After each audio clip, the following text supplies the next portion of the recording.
Aos irmãos que assistem esse vídeo, a graça e a paz de nosso Deus e Pai e de nosso Senhor Jesus Cristo esteja presente na sua vida, esteja presente também na vida de sua família.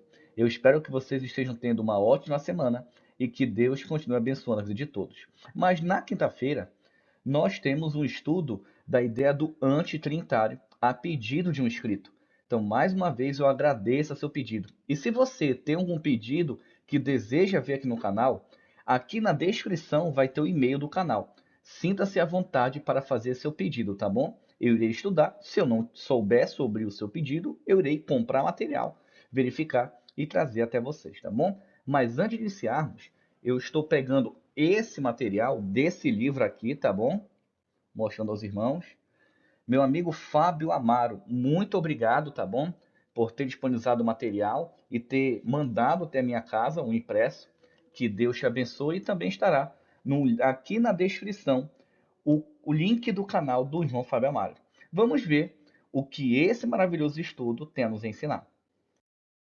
Vamos começar nossa primeira pergunta do estudo. Que pergunta interessante fizeram os discípulos a Jesus sobre o fim do mundo? Mateus capítulo 24, versículo 3 diz assim: estando assentado no Monte das Oliveiras, chegaram-se a ele e os seus discípulos em particular, dizendo: Dize-nos, quando serão essas coisas? E que sinal haverá da tua vinda e do fim do mundo? Essa é a pergunta que muitas pessoas, se tivesse a oportunidade de estar com Jesus Cristo, faria. Eu seria uma dessas pessoas. E vamos ver o que Jesus e a Bíblia nos ensina sobre esses sinais. Vamos ver agora, em cada âmbito, que sinais deixou Jesus e os apóstolos movidos pelo Espírito Santo de Deus. Primeiro sinal, guerras e rumores de conflitos, ou rumores de guerras. Vamos lá. Mateus capítulo 24, versículos 6 e 7 dizem assim: E ouvireis de guerras e de rumores de guerras. Olhai, não vos assusteis, porque é mister que isso aconteça, mas ainda não é o fim. Porquanto se levantará nação contra nação, e reino contra reino, e haverá fomes e pestes e terremotos em vários lugares. Então, isso são alguns sinais que acontecem no meio social para que possamos compreender que a volta de Jesus está próxima.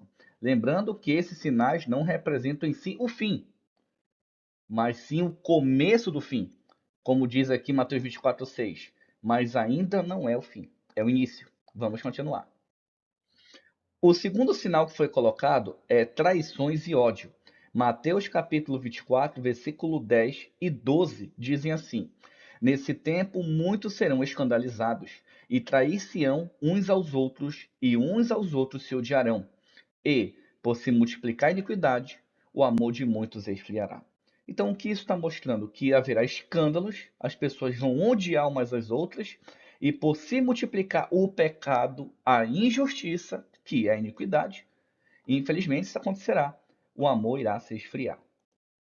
Próximo, ricos e riquezas, avareza. Tiago capítulo 5, versículos de 1 a 3 dizem assim: Eia, pois, agora vós, ricos, chorai e pranteai, por vossas misérias que sobre vós hão de vir. As vossas riquezas estão apodrecidas, e as vossas vestes estão comidas de traça. O vosso ouro e a vossa prata se enferrujaram, e a sua ferrugem dará testemunho contra vós, e comerá como fogo a vossa carne. Entesourastes para os últimos dias. O que significa? Que o dinheiro não vai salvá-los. É isso que ele está dizendo aqui. O dinheiro não vai conseguir salvar essas pessoas. Elas só se preocupam em juntar dinheiro, mas não fazem a vontade de Deus. Mesmo que essas pessoas ricas se dizem cristãs. É pecado ser rico? Não. O pecado ou a má atitude é colocar o dinheiro na frente de Deus. Essa que é a situação. Trabalho e salário. Tiago capítulo 5, versículos 4, 5 e 6 dizem assim: Vejam, o salário dos trabalhadores que ceifaram seus campos, e que vocês retiveram com fraude, está clamando contra vocês. O lamento do ceifeiro chegou aos ouvidos do Senhor dos Exércitos. Vocês viveram luxuosamente na terra, desfrutando prazeres e fartaram-se de comida em dia de abate. Vocês têm condenado e matado o justo, sem que ele ofereça resistência. O que isso está dizendo? Que muitas pessoas próximo da volta de Jesus, Elas não iam receber salário porque os seus patrões não queriam pagar tendo condições. É isso que está dizendo aqui, que o trabalhador iria trabalhar e ele não iria receber seu salário, iria atrasar seu salário. E por quê? Porque todos os patrões estão tendo dificuldade financeira? Não. Que alguns patrões, aqui não diz todos, que alguns patrões estavam desviando esse salário para que ele pudesse viver luxuosamente. Vamos continuar. Destruição ao invés de paz. Primeira carta de Paulo aos Tessalonicenses, capítulo 5, versículo 3 diz assim: Pois que, quando disserem a paz e segurança, então lhes sobrevirá repentina destruição, como as dores de parto àquela que está grávida, e de modo nenhum escaparão. Quando o mundo clamar por paz, o fim virá. Interessante, né? Aumento de conhecimento. Daniel capítulo 12, versículo 4 diz assim: E tu, Daniel, encerra essas palavras e sela esse livro até o fim do tempo. Muitos correrão de uma parte para outra, e o conhecimento se multiplicará.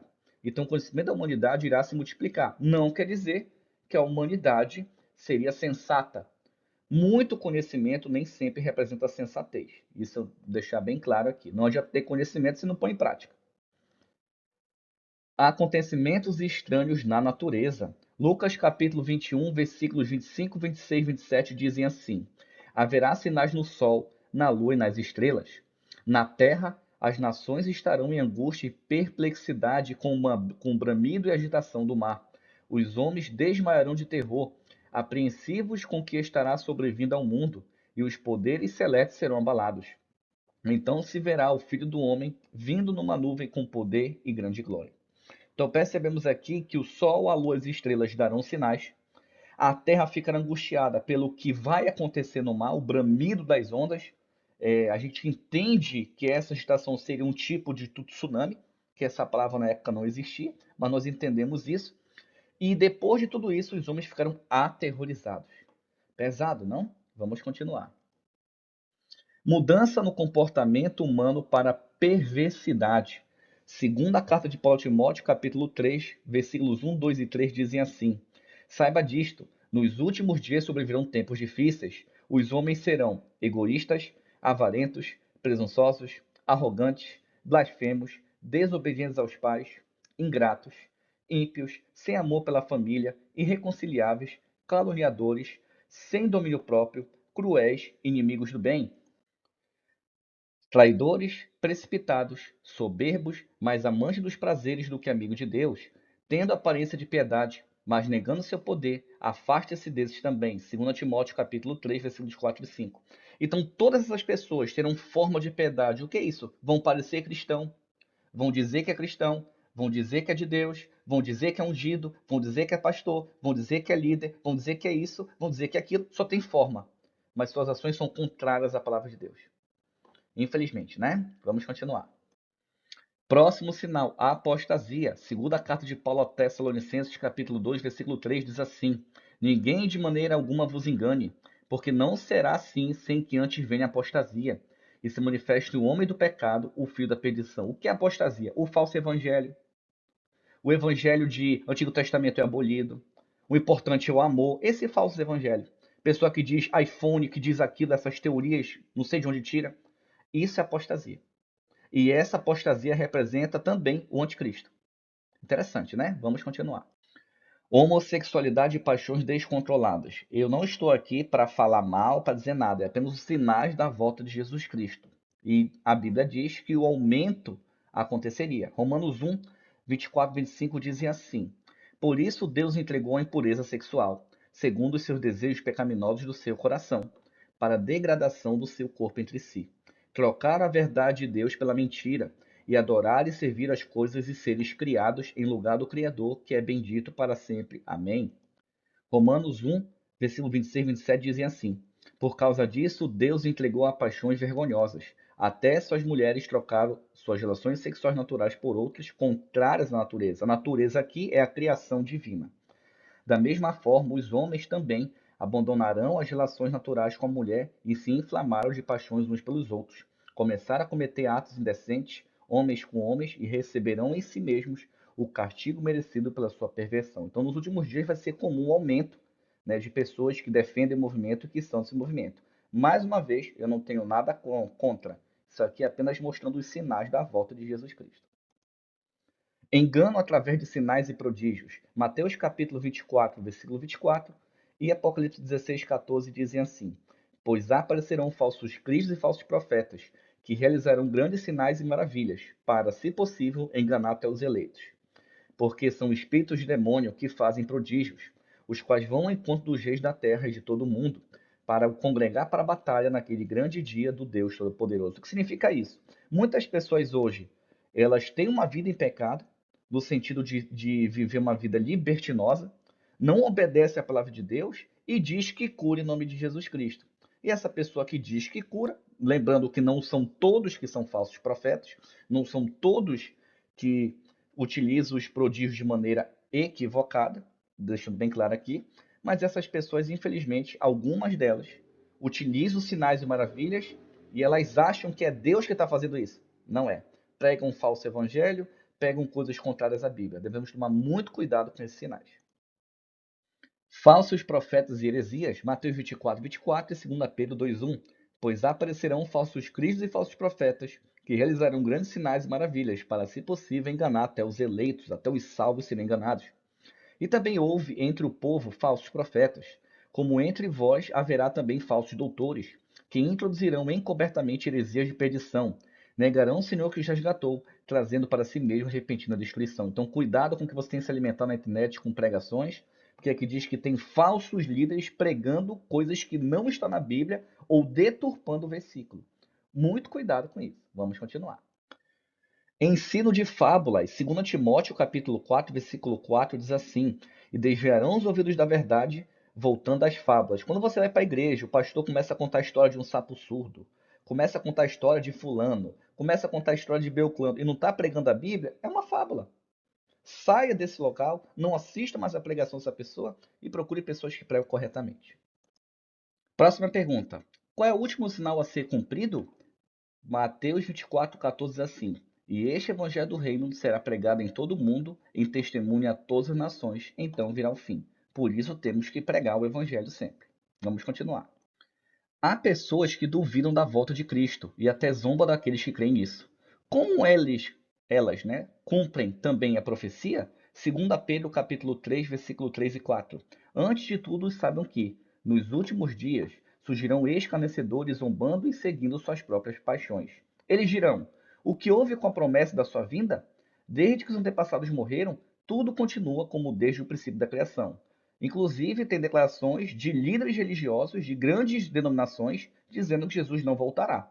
Essa pessoa, infelizmente, não foi feliz nessa palavra e agiu como um zombador. Precisamos tomar muito cuidado com isso. Ao ver todos esses sinais sendo cumpridos, o que devemos fazer? Marcos capítulo 13, versículo 28 e 29. Aprendam a lição da figueira. Quando seus ramos se renovam e suas folhas começam a brotar, vocês sabem que o verão está próximo. Assim também, quando vier essas coisas acontecendo, saibam que ele está próximo às portas. Vamos continuar. Lucas capítulo 21, versículo 28 também diz assim: Quando começarem a acontecer essas coisas, levantem-se e ergam a cabeça, porque está próxima a redenção de vocês. Amém. Jesus está voltando. Vamos continuar. Agora, nossa última pergunta do estudo. O que devemos fazer para estar preparados para a volta de Cristo? Lucas 21, 36 diz assim: Vigiai, pois, em todo o tempo, orando, para que sejais havidos por dignos de evitar todas essas coisas que hão de acontecer, e de estar em pé diante do Filho do Homem. Esse vigiar não é a vida dos outros, não, é a sua própria vida.